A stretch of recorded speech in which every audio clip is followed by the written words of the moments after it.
SIN என்னது? சின். எஸ்ஸுக்கும் என்னுக்கும் மத்தியில் என்ன இருக்கு? இது ஐ. இவர் ரெட்டா நிக்கிற வரைக்கும் எஸ்ஸுக்கும் என்னுக்கும் மத்தியில் சின். இவரை என்ன பண்ணணும்னு கேட்டிங்கன்னா, இவரை கொஞ்சம் பிடிச்சி இவரை கொஞ்சம் வளைக்கணுமா. வளைச்சா என்ன ஆகிடும்?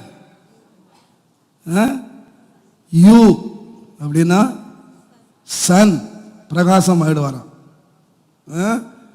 இவர் நல்லா பிரகாசிக்கிற என்ன பண்ணுவாங்கன்னா, இவர் தலையும் காலையும் பிடிச்சி ஒன்றா வச்சு அடிச்சிங்க. ரெண்டு தலை வரைக்கும் அப்படியே தரை மட்டும் தாழ்ந்தேன்னு வராம பாருங்க. அது என்ன ஓ ஆயிடும். SO சன். இப்போ யார் ஆயிடுவான்? பிள்ளை ஆயிடும்.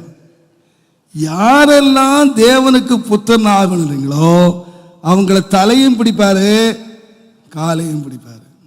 சும்மா வளைக்க மாட்டார். பிடிச்சு வளைச்சு, ஆண்டவரே நமக்கு பிரகாசமா இருக்கணும்னு கேட்டீங்கன்னா, தாழ்மை இல்லாம பிரகாசிக்க முடியாது.